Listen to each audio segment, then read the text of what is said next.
حضرت علی رضی اللہ تعالی عنہ اسلام میں جب داخل ہوئے تو آپ کی عمر مبارک ابھی 10 سال کی تھی، اور نبی کریم علیہ السلام نے جب حق کی طرف دعوت دی، آپ کو توحید کی طرف بلایا، تو حضرت علی رضی اللہ تعالی عنہ نے نبی کریم علیہ السلام کی دعوت کو قبول کیا، اور آپ کی دعوت کو قبول کرتے ہوئے اسلام میں داخل ہوئے، اور نبی کریم علیہ السلام کا دست بازو بنے۔ اور حضرت علی رضی اللہ تعالی عنہ کے اسلام لانے کا واقعہ کچھ یوں ہے کہ جب نبی کریم علیہ السلام غار حرا سے واپس آئے اور آپ پر پہلی وحی نازل ہوئی، اور اس کے بعد حضرت جبریل علیہ السلام نے آپ کو وضو کا اور نماز کا طریقہ سکھایا، تو نبی کریم علیہ السلام نے گھر آ کر یہ سب سے پہلے اپنی بیوی حضرت خدیجہ رضی اللہ تعالی عنہا کو سکھایا،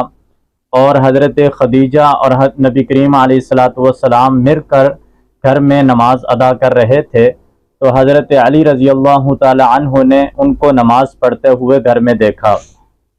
چونکہ حضرت علی رضی اللہ تعالی عنہ نبی کریم علیہ السلام کے پاس ہی رہتے تھے،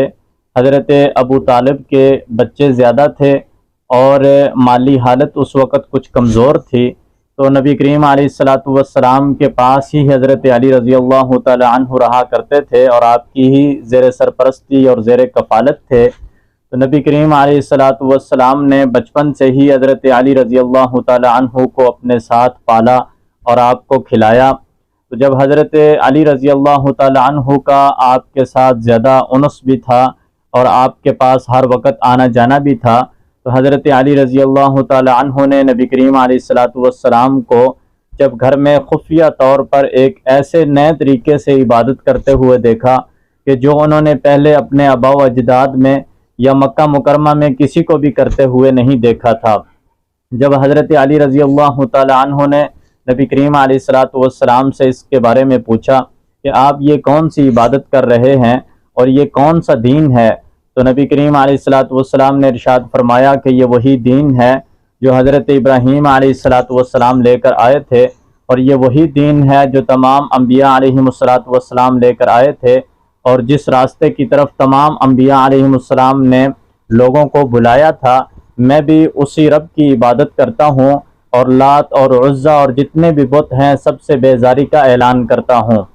یعنی ہم اللہ کی توحید کی دعوت دیتے ہیں اور تمام انسانوں کو انسانوں کی بندگی سے نکال کر ایک اللہ تعالیٰ کی عبادت میں لاتے ہیں، یعنی بتوں کی، جو پتھر کے بنے ہوئے بت ہیں، یا وہ جو دوسرے انہوں نے اپنے خدا بنا رکھے ہیں، یا وہ وڈیرے جو ظالموں کے سامنے سرداروں کے سامنے جھکتے ہیں، تو ہم نے ان تمام لوگوں کو ان انسانوں کی بندگی سے نکال کر ایک اللہ رب العزت کی بندگی میں لانا ہے۔ تمام انبیاء علیہ السلام اسی دین کی دعوت دیتے تھے، اور اللہ رب العزت نے مجھے بھی اسی دین کے ساتھ مبعوث فرمایا ہے، اور میں اللہ کی طرف سے تمہاری طرف رسول بنا کر بھیجا گیا ہوں۔ میں اللہ کا سچا رسول ہوں، اور میں اللہ کی توحید کی آپ کو دعوت دیتا ہوں، اور میں آپ کو دعوت دیتا ہوں کہ آپ بھی میرے ساتھ اسلام کو قبول کر لیجئے اور میرے ساتھ تعاون کیجئے۔ تو حضرت علی رضی اللہ تعالی عنہ چونکہ آپ کے چچا زاد بھائی تھے اور آپ کے ساتھ ہی رہتے تھے،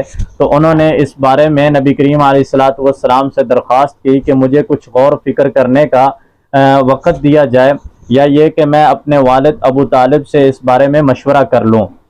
تو نبی کریم علیہ السلام کو یہ بات ناگوار لگی، چونکہ آپ اس وقت ابھی اپنی دعوت کو خفیہ رکھنا چاہتے تھے، تو نبی کریم علیہ السلام نے ارشاد فرمایا کہ آپ ابھی اس کے بارے میں کسی سے ذکر نہ کریں، اگر آپ اسلام قبول کرنا چاہتے ہیں تو ٹھیک ہے، اور اگر آپ نہیں قبول کرنا چاہتے تو بھی اس بارے میں کسی کو نہ بتائیں۔ تو ایک رات جب گزری اور حضرت علی رضی اللہ تعالی عنہ نے اس کے بارے میں غور و فکر کیا، اور اللہ تعالیٰ نے بھی آپ کے دل میں بات ڈال دی، اور آپ کا سینہ اسلام کے لیے کھول دیا، ہدایت کے لیے کھول دیا، اور نبی کریم علیہ السلام کی جو نظر بھی آپ پر پڑ چکی تھی، تو آپ کی برکت سے حضرت علی رضی اللہ تعالی عنہ کا سینہ اللہ تعالیٰ نے ہدایت کے لیے کھول دیا تھا۔ اور اگلے ہی دن جب حاضر ہوئے تو پھر عرض کیا کہ یہ کون سا دین ہے، تو تو نبی کریم علیہ السلام نے فرمایا کہ یہ وہی دین ہے جو تمام انبیاء علیہ السلام لے کر آئے تھے، اور ایک اللہ کی بندگی کی دعوت دیتے تھے کہ ایک اللہ وحدہ لا شریک کی عبادت کی جائے، وہی صرف ہمارا خدا ہے، اس کے علاوہ جتنے بھی بت ہیں اور جتنے لوگوں نے معبود بنائے ہوئے ہیں وہ سب کے سب باطل ہیں، اور ان سب کا ہم انکار کرتے ہیں، اور آپ بھی ان سب کا انکار کریں۔ تو حضرت علی رضی اللہ تعالی عنہ نے بھی اسلام کو قبول کیا، اور اس وقت آپ کی عمر 10 سال تھی، اور آپ نبی کریم علیہ السلام کے دستے بازو بنے۔ پھر اس کے بعد حضرت علی رضی اللہ تعالی عنہ نے تقریباً 1 سال تک اپنے والد سے اپنے اسلام کو چھپا کر رکھا، اور پھر 1 سال کے بعد ایسا ہوا کہ حضرت علی رضی اللہ تعالی عنہ نبی کریم علیہ السلام کے ساتھ نماز ادا کر رہے تھے، تو اچانک سے اسی طرف ابو طالب کا گزر بھی ہوا، تو انہوں نے حضرت علی رضی اللہ تعالی عنہ سے پوچھا کہ یہ کیا ہے، یہ کون سا دین ہے، اور نبی کریم علیہ السلام سے بھی اس کے بارے میں پوچھا، تو آپ نے وہی جواب دیا کہ یہ وہ دین ہے جو تمام انبیاء علیہ السلام لے کر آئے تھے، اور میں بھی ایک خدا کی دعوت دیتا ہوں، اور یہ کہتا ہوں کہ لات، عزا اور تمام بتوں کو چھوڑ دیں اور ایک اللہ رب العزت کی بندگی میں آ جائیں۔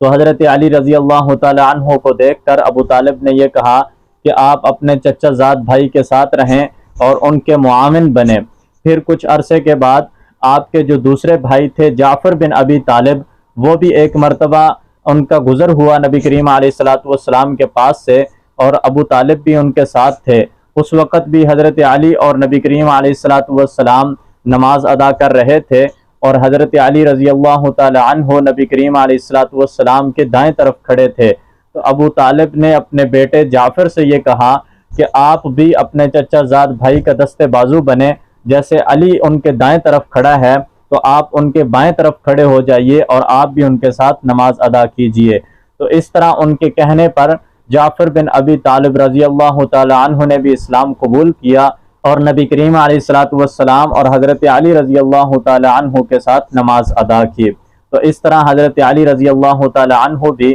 اور ان کے بھائی جعفر بن ابی طالب رضی اللہ تعالی عنہ بھی اسلام میں داخل ہوئے، اور جب حضرت جعفر بن ابی طالب رضی اللہ تعالی عنہ اسلام لائے تو اس وقت تقریباً 25 یا 31 لوگ مسلمان ہو چکے تھے، یعنی سابقین اولین جو مسلمان تھے ان میں ان کا شمار ہوتا ہے۔